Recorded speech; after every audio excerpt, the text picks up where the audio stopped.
Selamat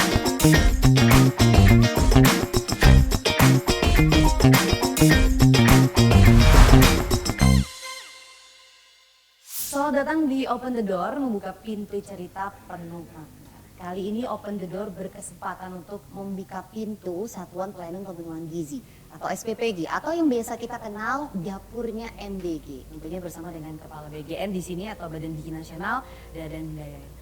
Halo Pak Dadan, terima kasih atas waktunya. Apa kabar Pak? Baik, alhamdulillah Mbak Maria. Oke, terima kasih atas waktunya di Sama-sama. Open the Door. Open the Door ini buka-bukaan ya Pak. Jadi kita ngetuk terus dibukain, berharapnya buka-bukaan. Iya, silakan. Oke. Pak, tapi sebelum kita ngobrol-ngobrol soal isu-isu terkini mengenai MBG dan BGN sendiri, pengen tahu dulu, pengen kenalan juga sama Pak Dadan sendiri. Jadi Pak Dadan ini kan memang sudah lama berkecimpung di dunia gizi dari IPB ya Pak ya. S1 sampai S3 di situ. Awal mulanya itu gimana sih Pak sebelum masuk di BGN ini? Ya, saya harus jelaskan bahwa saya bukan ahli gizi. Saya adalah sarjana hama penyakit tumbuhan. Lulusan IPB, kemudian masuk 86, keluar 90, dan kemudian tahun 95 saya ke Jerman, mengambil mata kuliah entomologi terapan.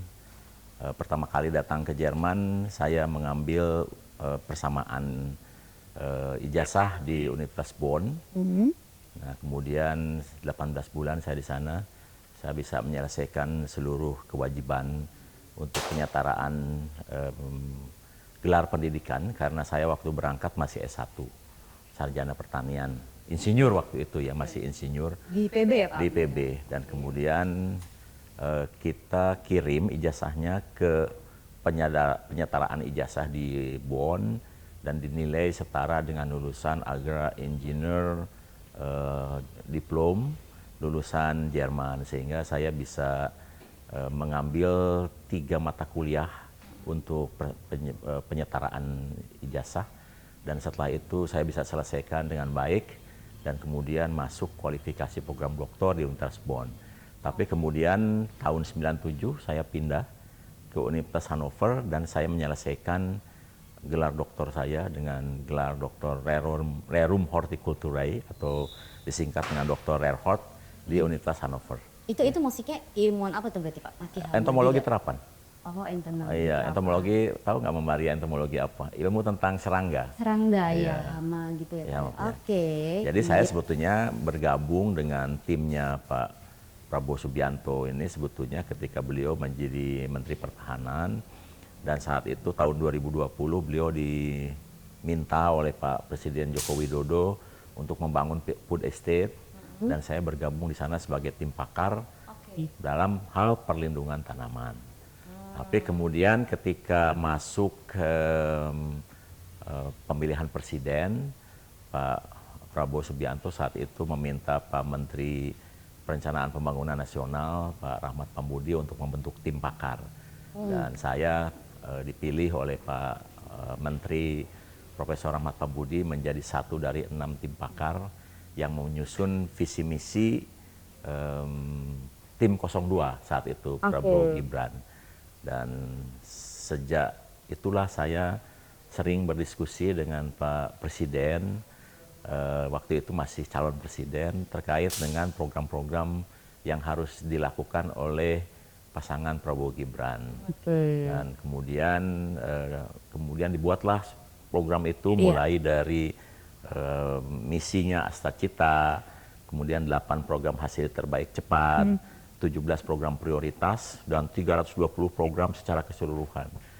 Dan salah satu dari program hasil terbaik cepat itu adalah waktu itu disebutnya dengan program makan siang gratis, ya, yang sekarang diubah namanya jadi program makan bergizi gratis. Dan ketika menyusun program itu, saya termasuk yang aktif memberikan masukan untuk hal terkait dengan program makan siang itu, dan juga melakukan piloting pilot project yang dilakukan di Warung Tiara Sukabumi. Ya, saya satu dari beberapa orang melakukan pilot project yang dimulai dari Desember 2023, jadi jauh sebelum program ini dilakukan. Dan disitulah saya mengembangkan mekanisme penyaluran program makan bergizi ini dengan ekosistem.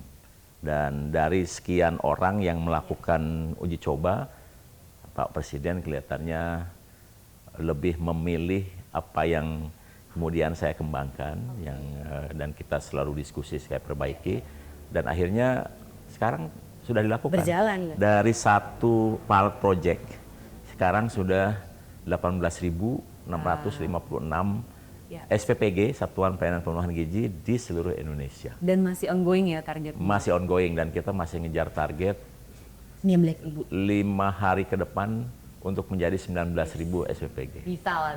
Tapi sebelum kita ke sana, ini menarik Pak, karena banyak yang belum tahu background Bapak. Nah Bapak berarti kan ternyata dari S1 sampai S3, mohon koreksi ya Pak, S1 sampai S3 di bidang hama dan serangga itu tadi. Hama dan penyakit tumbuhan. Tumbuhan, oke. Itu pas Bapak diajak diskusi mulai masuk ke food estate pun ternyata juga di situ khusus untuk perlindungan tanaman ya, lebih ke perlindungan tumbuh-tumbuhan yang akan dimakan misalnya tanaman dan cairan. Itu tuh gimana waktu itu respon Bapak sampai Bapak bisa masuk ke ahli gizi nih, maksudnya jadi masuk ke Badan Pemenuhan Gizi ibaratnya ya, gitu gini, kan Pak Presiden mencari orang yang bisa melaksanakan programnya beliau. Dan Bapak pede waktu itu pas ditunjuk? Ya, saya ditugaskan ya, saya pasti harus laksanakan lah. Namanya pasukan kan, apalagi profesional gitu. Saya yakin saya bisa melaksanakan, karena sebetulnya kita kan tidak sedang membuat program studi atau pusat penelitian, tapi kita sedang akan melaksanakan intervensi pemenuhan gizi. Jadi di situ mungkin Pak Presiden kan mencari orang yang bisa dipercaya secara organisatoris, manajerial, dan berbagai ide yang bisa diterapkan bagaimana intervensi dilakukan di seluruh Indonesia. Nah, untuk melengkapi keilmuannya saya bentuk tim pakar, dan itu khusus orang-orang ahli gizi. Jadi secara substansi saya selalu dapat masukan dari para pakar, tetapi untuk manajerial, intervensi dan lain-lain itu yang dicari oleh Pak Presiden. Waktu ditunjuk jadi kepala BGN, respon Bapak waktu itu Ya saya kaget ya, karena terus terang saya datang kan sebagai tim pakar. Saya kan seorang profesional, seorang dosen yang ingin hidupnya ya bersahaja lah ya gitu. Ketika beliau membentuk Badan Gizi Nasional dan ingin menunjuk orang, kemudian di dalam satu forum itu beliau bertanya begini, siapa yang bisa memimpin, yang berani untuk memimpin Badan Gizi Nasional itu? Tiba-tiba ditunjuk. Anda berani nggak? Gitu.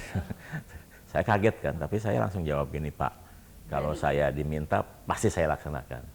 Bukan berani, pasti saya laksanakan. Oke. Nanti kalau tidak berani, saya cari yang berani, Pak Dadan jadi wakil saja. Jadi waktu itu saya tahunya saya jadi wakil. Padahal saya bergabung dengan Pak Prabowo itu, saya inginnya tetap jadi tim pakar ya. Ya paling kalau misalnya dapat penghargaan, paling jadi komisaris di mana lah gitu. Supaya kan namanya dosen kan inginnya seperti itu ya, tetap bisa mengajar, bisa meneliti, bisa membimbing. Selalu jadi kepala BGN. Jadi kepala BGN. Ya itu sebetulnya kalau bagi saya, jadi kepala BGN itu ya kalau ada 7 keajaiban dunia, baiklah versi lama apa versi baru bagi saya, ini adalah keajaiban dunia yang ke-8. Iya, ini kan ibaratnya proyek yang buru-buru ya Pak, waktu itu bisa dibilang proyek yang diketuskan kita tidak pernah terpikir, banyak yang merajikan, banyak yang menyaksikan, bahkan dulu jadi bahan meme loh Pak. Sebetulnya cita-citanya sudah lama, Pak Presiden itu sudah menginginkan program ini sejak tahun 2009 ya.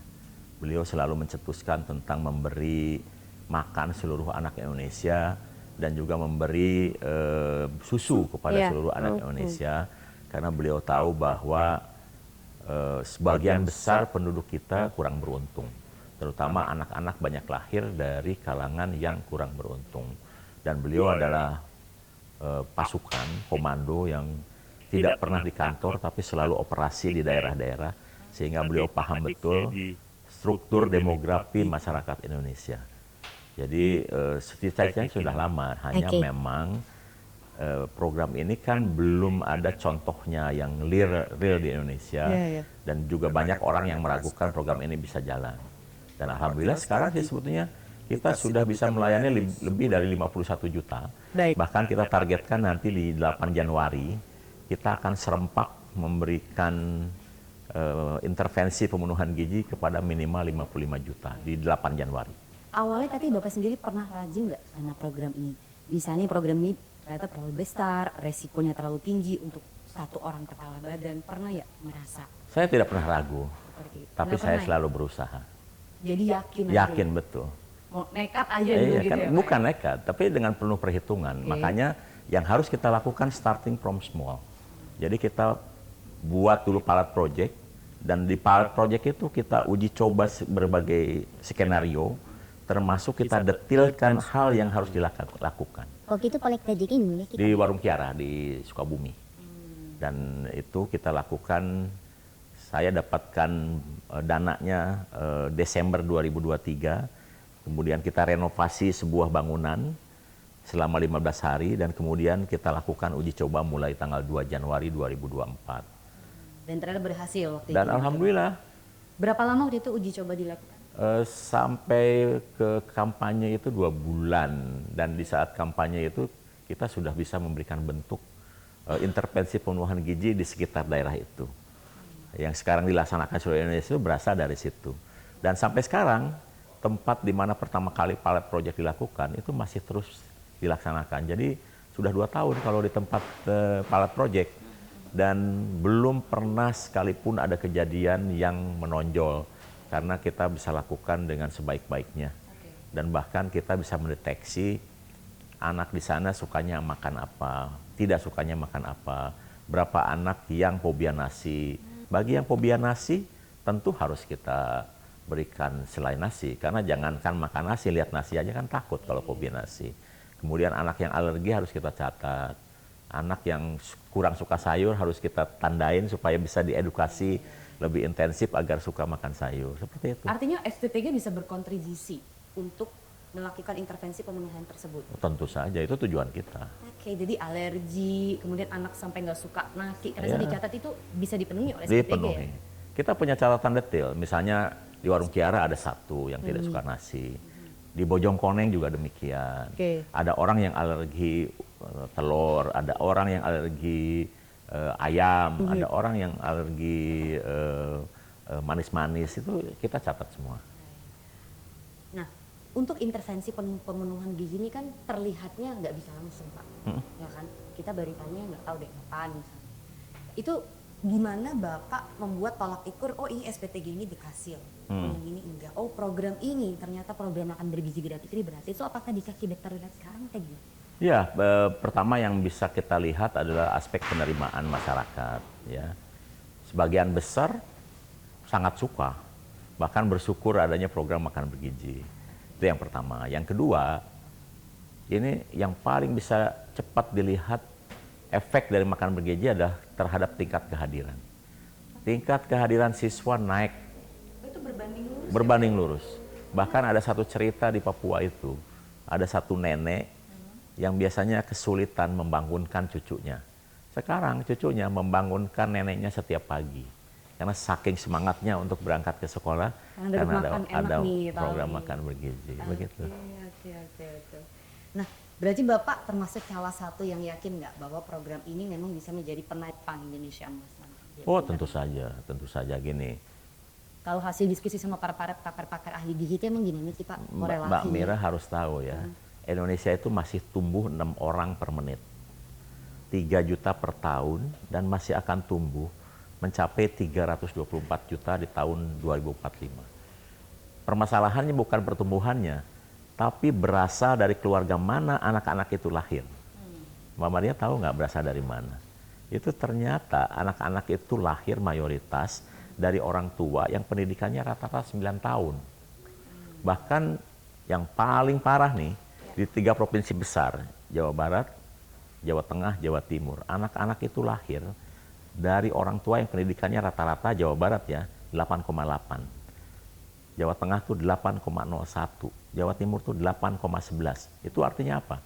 Anak-anak ini lahir dari orang tua yang pendidikannya hanya lulusan SD. Dan ketika anak lahir dari keluarga lulusan SD, kita bisa sudah prediksi kesempatan dia untuk meningkatkan kesejahteraannya tidak sebesar kalau orang lulus perguruan tinggi. Tidak heran kalau pendapatan rata-rata orang tua itu 1 juta, 1,5 juta. Dengan anak anggota rumah tangga nih berbasis statistik 4,78. Itu artinya kalau ada 1 ibu 1 bapak, anaknya rata-rata 2,78. Jadi kalau ada 100 keluarga kurang beruntung, kalangan miskin dalam bentuk statistik itu 78 keluarga anaknya 3, 22 keluarga anaknya 2. Jadi pendapatannya rendah, tapi anaknya banyak. Sementara kalangan atas, anggota rumah tangganya, itu 2,84. Itu artinya kalau ada 1 ibu 1 bapak, anaknya rata-rata 0,84.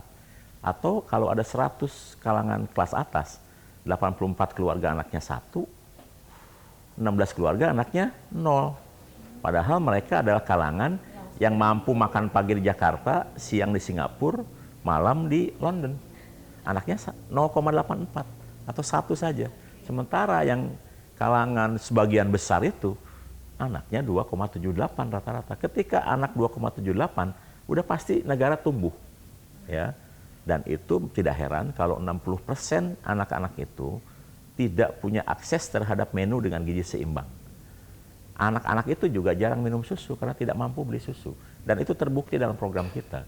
Banyak anak-anak yang baru merasakan minum susu itu ketika ada program MBG. Ada anak yang tahu lengkeng, yaitu ketika ada program MBG. Ada anak yang baru tahu anggur, yaitu ketika ada MBG. Mereka itu mungkin juga tidak 2 kali dalam seminggu makan telur. Mereka juga mungkin tidak 2 kali makan ayam seminggu. Bahkan di warung Kiara itu mereka makan daging sapi aja mungkin setahun sekali. Nah dalam MBG kan minimal 3 kali dalam sebulan. Dan di tempat-tempat di mana intervensi sudah kita lakukan lebih dari 6 bulan, kita sudah bisa melihat bagaimana anak-anak itu tumbuh. Jadi saya sangat yakin. Apalagi ketika yang disasar adalah 1000 hari pertama kehidupan. Yaitu anak dalam kandungan, ibu hamil, anak sedang menyusui, ibu menyusui, dan anak balita di bawah 3 tahun. Itu penting sekali untuk meningkatkan kecerdasan otak dan mencegah stunting. Dan saya sudah mulai dapat laporan dari salah satu kepala daerah di Jawa Timur. Alhamdulillah ketika MBG sudah dilaksanakan, sekarang angka stunting mulai turun tuh. Ya kan? Bahkan sebetulnya target kita seluruh anak yang lahir ya ketika program ini ada sudah tidak ada stunting. Ya, karena mereka yang sudah mengalami stunted atau stunting kan kita harus ada effort khusus. Tapi bagi mereka yang belum mengalami stunting harus kita cegah dengan intervensi pemenuhan gizi dengan gizi seimbang. Dan itu target kita adalah menghilangkan mereka generasi-generasi baru itu untuk tidak mengalami stunting. Itu pendataannya dari mana sih Pak? Ya, per daerah kah, per RT kah? Ya, kita akhirnya masuk di RT RW. Ya, jadi untuk pertama kali SPPG seperti ini didirikan, basisnya adalah di mana ada sekolah. Karena sekolah kan geospasialnya tidak berubah statik ya. Yeah. Jadi kita bisa tentukan, oh di daerah situ ada sekian sekolah, ada sekian murid, kita dirikan satu SPPG. Tapi ketika satu SPPG berdiri seperti ini, di radius 4-6 kilo kita cek berapa ibu hamil, ibu menyusui anak balita yang ada sekitarnya.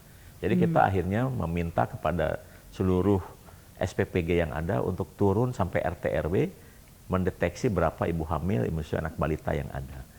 Dan ini memang butuh effort khusus karena sejauh ini belum ada data yang solid. Betul, berarti datanya dinamis terus. Iya, dinamis. Apalagi untuk ibu hamil, ibu menyusui anak balita harus real time. Betul. Karena bisa saja 2 bulan lalu ada yang belum hamil. Sekarang hamil. Ada juga misalnya yang sudah hamil tiba-tiba pindah gitu. Jadi datanya dinamis. Yang statis kan data sekolah tidak berubah. Makanya basis penempatannya sekolah dulu, baru setelah itu dia sapu di radius 4-6 kilo berapa ibu hamil misalnya anak balita, dan saya minta mereka itu langsung koordinasi dengan RT RW. Soal anggarannya gimana sih Pak? Mekanisme anggaran MBG? Ya, kalau anggaran kan selalu disiapkan oleh Pak Presiden untuk jumlah yang cukup. Nah, kemudian kita gunakan anggaran itu sedemikian rupa seefektif mungkin. Jadi anggaran untuk bantuan pemerintah makan bergizi kita salurkan langsung dari kas negara langsung ke Satuan Pelayanan Pemenuhan Gizi. Jadi kita bentuk virtual account masing-masing di SPPG ini. Nah, virtual account ini kemudian divalidasi oleh 2 orang, satu perwakilan Badan Gizi, satu perwakilan mitra, sehingga mereka bisa saling kontrol. Nah, uang itu kita salurkan dari KPPN langsung ke SPPG. Jadi tidak lewat rekening Badan Gizi, tidak lewat Pemda, tidak lewat pihak manapun, langsung dari KPPN ke SPPG. Dan itu artinya salah satu program yang bentuk pencairan dananya paling cepat masuk dan tidak ada potongan dimanapun. Dan kita minta ada 3 komponen, ada komponen bahan baku, ada komponen operasional, ada komponen insentif. Ini yang bahan baku dan operasional sifatnya at cost. Jadi kita kedepankan kualitas menu. Dan kualitas menu itu tidak boleh terpengaruh oleh fluktuasi harga dan tidak boleh terpengaruh oleh indeks kemahalan daerah. Jadi berapapun yang dibelanjakan selama itu ada referensi harga pasar dan ada patokan harga kemahalan daerah, BGN bayar. Gitu. Jadi saya tidak khawatir dengan menu. Oh, ini menu minimalis. Ya, nanti kita akan hitung. Ya, hitung minimalis itu berapa. Itulah yang dibayar oleh Badan Gizi. Karena bentuknya bukan lamsam. Misalnya kan satu makan siang let's say dihargai 15.000, tapi ternyata SPPG itu menurunkan kualitasnya, itu ketahuan nggak? Ketahuan. Jadinya harusnya ini harganya nggak 15.000 tapi harusnya 12.000. Karena setiap ketahuannya? SPPG wajib melaporkan menu harian. Oke. Ya kan, berbasis dengan angka kecukupan gizi setiap jenjang penerima manfaat. Nah, itu pengawasannya itu gimana? Ya, untuk pemenuhan? Kita selalu minta laporan, minimal fotonya. Dan begitu kemarin misalnya saya dapat laporan dari media sosial, masa segini sih?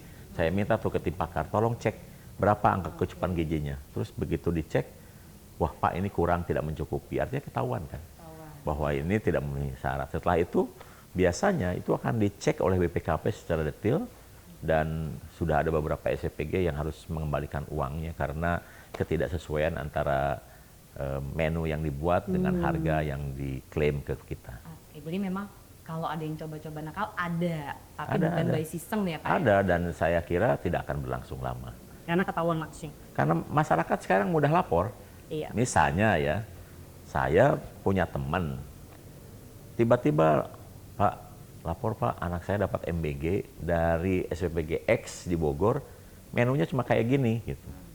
Saya langsung bilang ke staf, tolong cek. Nah, biasanya langsung tuh yang kayak gitu-gitu. Kecek. Jadi, dan program ini kan termasuk yang diawasi, mata semua melihat ke kita. Siapapun bisa lapor, siapapun bisa upload di media sosial. Dan saya sebenarnya senang ketika ada yang memviralkan.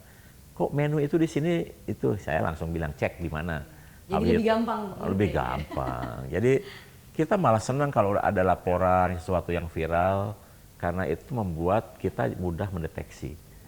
Dan kita sudah minta kepada semua mitra termasuk SPPG, tolong kedepankan kualitas menu.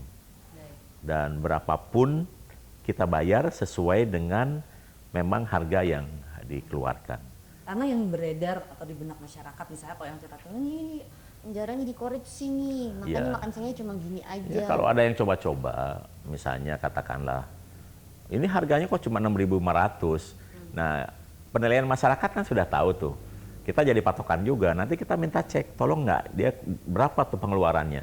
Kalau dia keluarkan 8.500, itu artinya dia coba-coba memarkup. Tapi kemudian kalau dia ternyata belinya sesuai dengan 6.500, artinya dia sesuai. Jadi karena untuk bahan baku termasuk operasional itu tidak lamsam. Jadi berapa yang dia keluarkan itu yang dibayar oleh Badan Gizi Nasional. Seperti itu. Kalau dari anggarannya sendiri itu bener nggak sih Pak? Ngambil dari efisiensi anggaran yang ada yang sekarang nih gitu ya? Ya, itu masalah kebijakan Pak Presiden ya, sumbernya. Saya kan pelaksana nih, saya dikasih anggaran, Pak Kepala ini anggarannya ya, siap Pak saya laksanakan. Nah, berasal dari mana itu ranahnya Pak Presiden. Oke, yang penting Yang saya jelas tahu misalnya ada dari bagian pendidikan, ada dari bagian ekonomi, ya kan, ada dari bagian BABUN, itu kebijakan Pak Presiden. Ya, dan itu semua sebenarnya jelas ya, transparan. tentu saja. Dan Pak Presiden kan tetap memprioritaskan anggaran untuk yang lain. Contoh misalnya, anggaran pendidikan 20% itu, yang sekarang dengan tahun sebelumnya, itu nominalnya beda. Karena 20% tahun 2024 dengan 2025 dan 2026 beda. Karena setiap tahun kita selalu meningkat pertumbuhan ekonominya 5%. Itu artinya GDP-nya naik. Jadi 20% dari GDP itu kan naik. Nah, tahun ini saya tahu misalnya ada kenaikan 100 triliun. Nah, yang 100 triliun itu kenaikannya digunakan untuk program makan bergizi. Salah satunya begitu. Oke, nah ini kalau masyarakat mau tahu setransparan apa gitu program ini, masyarakat itu bisa lihat atau dapat informasi di mana sih Pak? Kita punya ada sahabat gizi atau SAGI 127. Itu 24 jam. Jadi Mbak Mira nanti bisa telepon 127, itu pasti dijawab meskipun itu jam 3 subuh. Karena kita buka sahabat gizi atau SAGI 127 untuk layanan pengaduan, pertanyaan, dan lain-lain. Saya kira mungkin ini salah satu badan yang sekarang punya aduan layanan 24 jam dan pasti dijawab. Oke. Nah, untuk penentuan dan standarisasi SPPG, itu gimana Pak?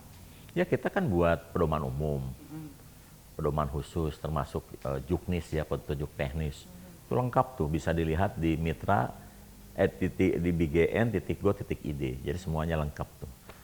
Mulai dari standar luasan, standar lahan, standar pembagian ruangan, alur ruangan, kemudian kelengkapan peralatan harus berbahan stainless steel dan lain-lain, termasuk sekatan-sekatan antar ruangan. Itu kan sudah ada patokannya, termasuk jumlah tenaga kerja atau relawan harus ada apa saja. Misalnya setiap SPPG wajib ada 3 komponen badan gizi, kepala SPPG, kemudian ahli gizi dan ahli keuangan. Itu standar yang harus ada. Setelah itu relawan itu nanti ada koordinator lapangan, ada koordinator pencucian, koordinator delivery atau pengiriman, kemudian koordinator masak, koordinator pemotongan, dan koordinator kebersihan. Itu semua ada di dalam juknis yang sudah kita buat. Jadi bukan kenalan si ini, kayak kenalan menteri ini nih. Kita Pasti buka. banyak loh Pak yang mau soalnya Pak jadi SPPG. Ya, Rebutan.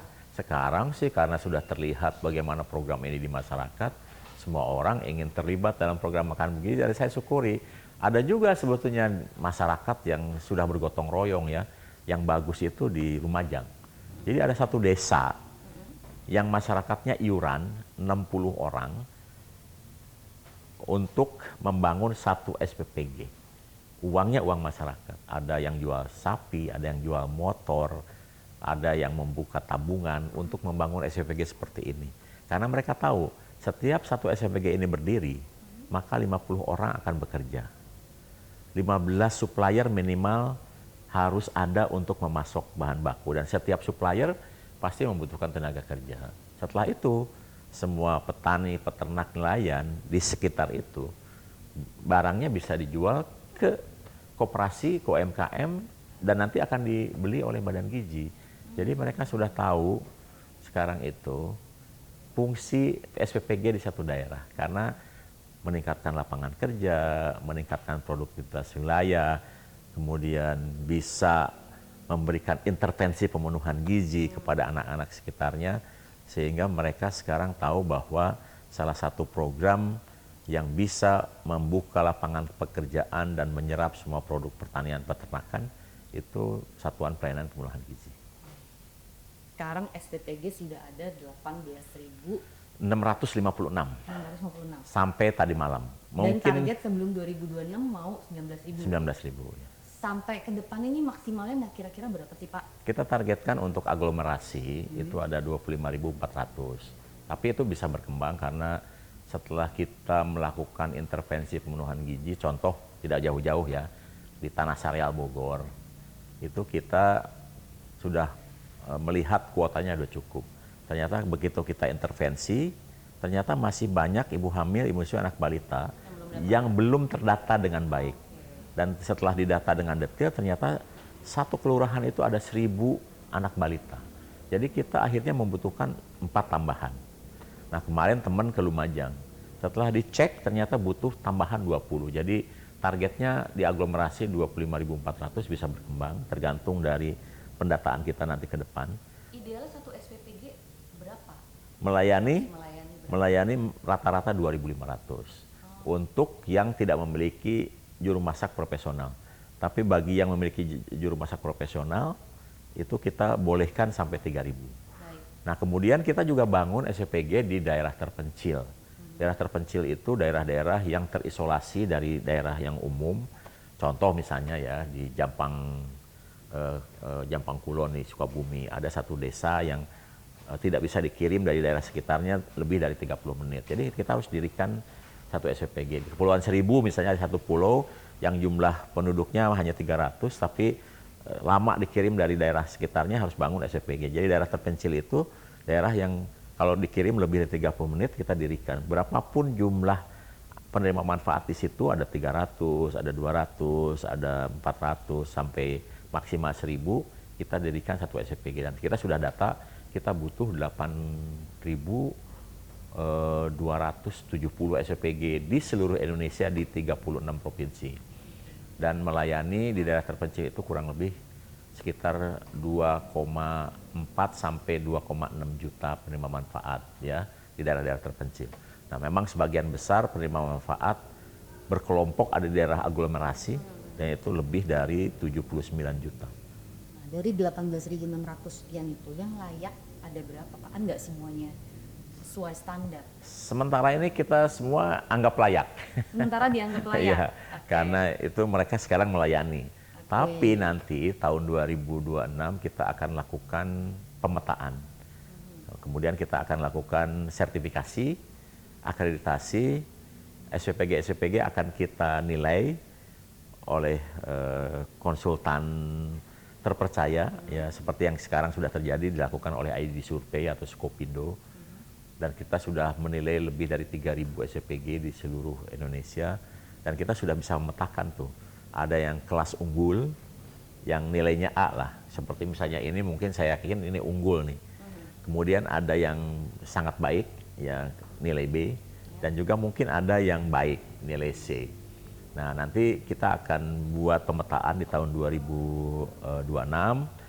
Dan kita akan minta kepada mitra-mitra dari sekarang, supaya apa yang BGN berikan, insentif dasar sekarang itu, digunakan untuk melakukan perbaikan-perbaikan terhadap fasilitas yang mereka miliki.